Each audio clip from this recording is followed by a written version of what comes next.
అందరికీ నమస్కారం. భగవద్గీత మానవాళికి అందించిన రోజు ఈ రోజు. సాక్షాత్ శ్రీకృష్ణుడే గురువుగా మారి అర్జునుడికి జీవిత సత్యాలను, పరమాత్మ తత్వాన్ని బోధిస్తూ వివరించిన రోజు ఈ రోజు.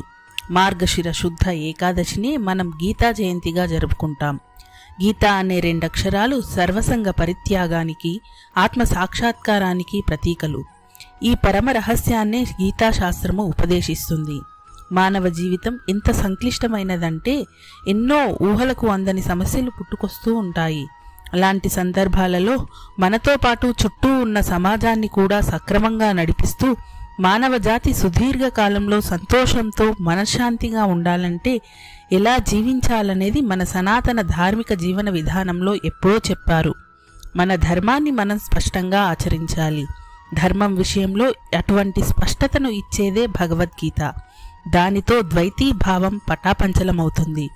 దౌర్జన్యానికి, దోపిడీకి గురి అయిన 5 సోదరులకు, అందుకు కారకులైన 100 బలవంతులకు మధ్య న్యాయం కోసం జరిగిన సంఘర్షణ సమయంలో భగవద్గీత పుట్టింది. ఈ కాలంలో ఆస్తికవాదం, నాస్తికవాదం ఈ రెండింటితో సమాజం తలబడుతోంది. వీటిలో ఏది సత్యం, ఏది అసత్యం అనేది తెలియక సామాన్యుడు తల్లడిల్లుతున్న సమయంలో భగవద్గీత వీటిని సమన్వయం చేసి విషాద మనస్కులైన జనసామాన్యానికి కర్తవ్యాన్ని తెలియచెప్పే సాధనం. ఇదే భగవద్గీత విశిష్టత. ఇందువల్లనే ప్రస్థానత్రయంలో ఒకటై అన్ని మతాల వారిని, వ్యాఖ్యానాలను, అన్ని భావాల వారి అభిమానాన్ని సంపాదించింది. కర్మ, జ్ఞానం, భక్తి, యోగం, సన్యాసం దేనికదే మనిషిని మనిషిగా తీర్చిదిద్దగలిగే సాధనమని, సగుణం నిర్గుణం ఏదైనా ఆరాధనీయమని రుజువు చేసింది. గీత ఒక మతానికో సంప్రదాయాలకో చెందినది కాదు. గీత ధర్మం అన్ని కాలాలకు, అన్ని దేశాల వారికి ఆదరణీయం మాత్రమే కాదు, అనుసరణీయం కూడా. భగవంతుడు అంటే సృష్టి.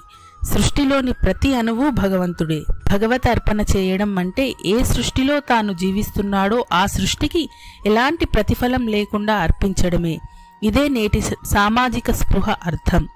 అయితే భగవద్భావనలో మరో విశేషం ఉంది. సామాజిక స్పృహ మనుషులకు మాత్రమే పరిమితమైతే భగవద్భావన సమస్త సృష్టికి సంబంధించింది. అణువులో ఎంతో గొప్ప శక్తి దాగి ఉంది. ఆ శక్తిని ఏ పేరుతో అయినా పిలుచుకోవచ్చు. ఇష్టమున్న వారికి ఆ శక్తే భగవంతుడు, లేని వారికి అది అటామిక్ ఎనర్జీ. అణువులోని ఆ శక్తియే అర్జునుడికి విశ్వరూపంలో కనిపించింది. ఆ శక్తిని ప్రేమించడం, ఆరాధించడం వల్ల విశ్వ సౌభ్రాతృత్వం, విశ్వ సంక్షేమం జరుగుతుందని గీత బోధించిన అర్థంగా మనం గ్రహించవలసిన అవసరం ఎంతైనా ఉంది. అందరికీ గీతా జయంతి శుభాకాంక్షలతో. ఓం స్వస్తి.